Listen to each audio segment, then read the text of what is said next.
नमस्कार दोस्तों, मैं हूँ ऋचा सिन्हा एक बिहारन और मेरे चैनल पे आप सभी का स्वागत है। तो दोस्तों, कैसे हैं आप सब, ये बताने के लिए जल्दी से मेरे कमेंट बॉक्स में जय माता दी लिख दीजिए। माता रानी आप सभी की सारी मनोकामनाएं पूर्ण करें। दोस्तों, आज हम बात करने वाले हैं संकट चौथ व्रत कथा के बारे में। संकट चौथ की कई व्रत कथाएँ प्रचलित हैं। मैं अपनी इस वीडियो में आज 2 व्रत कथा आपको बताऊँगी और अपना नेक्स्ट वीडियो अपलोड कर रही हूँ जिसमें 2 और व्रत कथा आपको बताऊँगी। संकट चौथ की पूजा विधि, महत्व, पूजा कैसे करते हैं, अर्घ कैसे देते हैं, किन बातों का ध्यान रखते हैं, इन सब से संबंधित एक वीडियो मैंने पहले ही बना दिया है जिसका लिंक मैंने डिस्क्रिप्शन बॉक्स में दे दिया है। आप चाहें तो चेक कर सकते हैं और दूसरी कथा का भी लिंक मैंने डिस्क्रिप्शन बॉक्स में दे दिया है, आप उसको भी चेक कर सकते हैं। तो चलिए जल्दी से देखते हैं। इससे पहले अगर आपने अभी तक मेरे चैनल को सब्सक्राइब नहीं किया है तो इस प्रकार की तमाम जानकारियों के लिए आप मेरे चैनल को सब्सक्राइब कर लीजिए। वीडियो अच्छा लगता है तो लाइक भी कर दीजिए, फैमिली एंड फ्रेंड्स के साथ शेयर कर दीजिए और दोस्तों ये बिल्कुल फ्री है। तो चलिए शुरू करते हैं। संकट चौथ व्रत कथा। प्रथम कथा प्रारंभ करते हैं। एक साहूकार और एक साहूकारनी थे। वह धर्म और पुण्य तो नहीं मानते थे, उसके कारण उन्हें कोई बच्चा नहीं था। एक दिन साहूकारनी अपने पड़ोसन के घर गई। उस दिन संकट चौथ का व्रत था। वह पड़ोसन संकट चौथ की पूजा करके कहानी सुन रही थी। साहूकारनी ने पड़ोसन से पूछा, तुम क्या कर रही हो? तब पड़ोसन बोली, आज संकट चौथ का व्रत है इसलिए कहानी सुन रही हूँ। तो साहूकारनी बोली कि चौथ का व्रत करने से क्या होता है? पड़ोसन ने कहा कि इस व्रत को करने से अन्न, धन, सुहाग, पुत्र सब की प्राप्ति होती है। तब साहूकारनी ने कहा कि यदि मेरा गर्भ रह जाएगा तो मैं 1.25 सेर तिलकुट करूंगी और चौथ का व्रत भी करूंगी। श्री गणेश भगवान की कृपा से साहूकारनी के गर्भ रह गया तो वह बोली कि मेरा लड़का हो जाएगा तो मैं 2.5 सेर तिलकुट करूंगी। कुछ दिन बाद उसका लड़का भी हो गया तो वह बोली कि हे चौथ भगवान, मेरे बेटे का विवाह हो जाएगा तो मैं 5.25 सेर का तिलकुट करूंगी। कुछ वर्ष बाद उसके बेटे का विवाह तय हो गया और उसका बेटा विवाह करने के लिए चला गया, लेकिन उस साहूकारनी ने तिलकुट नहीं किया। इस कारण से चौथ देव क्रोधित हो गए और उन्होंने फेरों से बेटे को उठाकर एक पीपल के पेड़ पर बिठा दिया। सभी कोई वर को खोजने लगे लेकिन वह नहीं मिला। हताश होकर सभी अपने अपने घर को लौट गए। उधर जिस लड़की से उस साहूकारनी के बेटे का विवाह होने वाला था वह अपनी सहेलियों के साथ गणगौर की पूजा करने के लिए जंगल में दूब लेने गई। तभी रास्ते में एक पीपल के पेड़ से आवाज आई, आ मेरी अर्धब्याही। यह बात सुन जब लड़की अपने घर आई तो उसके बाद से वह धीरे धीरे सूख कर कांटा होने लगी। एक दिन लड़की की माँ ने कहा, मैं तुझे अच्छा खिलाती हूँ, अच्छा पहनाती हूँ, फिर भी तू सूखती जा रही है, ऐसा क्यों? तब वह लड़की अपने माँ से बोली कि वह जब भी दूब लेने जंगल जाती है तो पीपल के पेड़ से एक आदमी बोलता है कि आ मेरी अर्धब्याही। उसने मेहंदी लगा रखी है, सेहरा भी बांध रखा है। जब उसकी माँ ने पीपल के पेड़ के पास जाकर देखा कि यह तो उसका जमाई है, तब उस लड़की की माँ ने अपने जमाई से कहा, यहाँ क्यों बैठा है? मेरी बेटी को अर्धब्याही कर दी और अब क्या लेगा?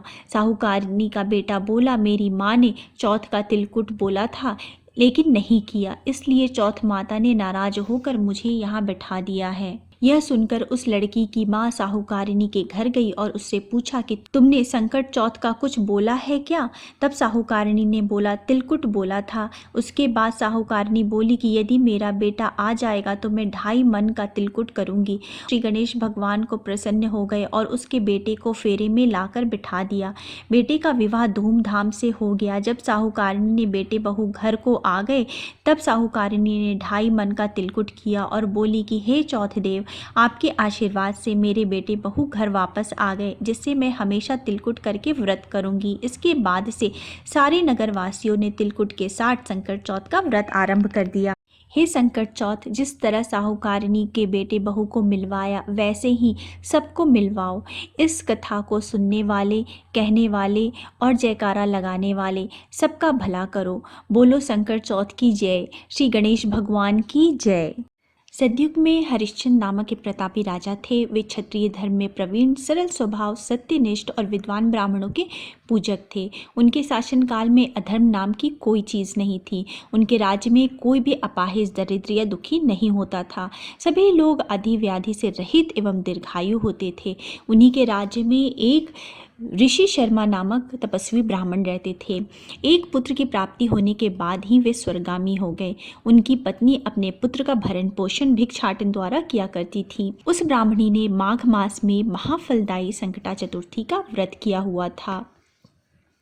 हर वर्ष की भांति उसने गोबर से गणेश जी की प्रतिमा बनाई और तिल के 10 लड्डू पूजन के लिए बना रही थी। इतने में उस ब्राह्मणी के पुत्र ने गले में गणेश जी की मूर्ति बांधकर बाहर खेलने चला गया। वह खेलते खेलते कुम्हार के अलाव के पास चला गया। उस कुम्हार को किसी ने बताया था कि यदि किसी बच्चे की बलि आव में दी जाए तो मिट्टी के बर्तन ठीक तरह से पकेंगे। अतः जब उस कुम्हार ने ब्राह्मणी के बेटे को अकेले खेलता देखा तो जबरन उसे पकड़कर अपनी मिट्टी के आव में बंद करके आग लगाने लगा। उधर जब उस ब्राह्मणी ने बहुत देर से अपने पुत्र को नहीं देखा तो बच्चे को ढूंढने निकली। वह विलाप करती हुई गणेश जी की प्रार्थना करने लगी। हे गणेश जी, विशाल शरीर वाले, हे सूर्य नारायण की लाली से सदृश कांतिशाली, हे सुंदर जटा स अमुह धारण करने वाले, आप इस दुखनी की रक्षा कीजिए। हे गजानन, हे वरदायक, मैं पुत्र के वियोग में व्यथित हूँ, आप मेरी रक्षा कीजिए। वह ब्राह्मणी इसी तरह पूरी रात विलाप करती रही। प्रातःकाल होने पर कुम्हार अपने पके हुए बर्तन को देखने के लिए गया। जब उसने आँख खोलकर देखा तो उसमें जांग भर पानी जमा हुआ पाया और उस ब्राह्मणी का बेटा उसमें बैठ खेल रहा था। यह अद्भुत घटना देखकर वह भयवश कांपने लगा और इस बात की सूचना उसने राजा के दरबार में पहुंचाई। उसने पूरी घटना राजा को विस्तार पूर्वक सुनाई। कुम्हार ने कहा, हे महाराज, मैं अपने दुष्कर्म के लिए वध के योग्य हूँ। हे महाराज, कन्या विवाह के लिए मैं कई बार मिट्टी के बर्तन पकाने के लिए आंव लगाया, परंतु मेरे बर्तन कभी भी नहीं पके और सदैव कच्चे ही रह गए। तब मैं एक तांत्रिक के पास गया। उसने मुझे बताया कि चुपचाप किसी बालक की बलि चढ़ाने से मेरे आंव पक जाएंगे। इसलिए मैं इस बालक की बलि देने का प्रयत्न किया, लेकिन जब प्रातःकाल मैंने अपना आंवा देखा तो वहाँ पे बालक जीवित था और वहाँ पानी भरा हुआ था। कुम्हार की बात सुनकर राजा बहुत विस्मित हुए और मंत्री से उस बालक की माता पिता को खोजने के लिए कहा। तभी वह ब्राह्मणी अपने पुत्र के खोने की व्यथा लेकर महाराज के दरबार में पहुंची। राज दरबार में अपने पुत्र को देखकर ब्राह्मणी बहुत प्रसन्न हुई और उस कुम्हार को कोसने लगी। राजा ने ब्राह्मणी से पूछा, हे ब्राह्मणी, इस बालक के न जलने का क्या कारण है? तुमने ऐसे कौन से धर्माचरण किए हैं जिसके प्रभाव से यह बालक जीवित है? राजा की बात सुनकर ब्राह्मणी ने कहा, हे महाराज, मैंने तो केवल संकटनाशक गणेश चतुर्थी का व्रत किया है। उसी व्रत के प्रभाव से मेरा पुत्र जीवित है। ब्राह्मणी की बात सुनकर राजा ने सारे राज्य में गणेश चतुर्थी के व्रत को करने की घोषणा करवा दी। हे गणेश देव, जिस तरह तुमने ब्राह्मणी के पुत्र की रक्षा की है उसी तरह से सबकी रक्षा कीजिए। बोलो भगवान गणेश की जय। दोस्तों, उम्मीद है आपको मेरा आज का वीडियो पसंद आया होगा। अगर पसंद आया है तो लाइक कर दीजिए, फैमिली एंड फ्रेंड्स के साथ शेयर कर दीजिए और मेरे चैनल को सब्सक्राइब करना मत भूलिए। अब मिलते हैं नेक्स्ट वीडियो में। So thanks for now, bye bye.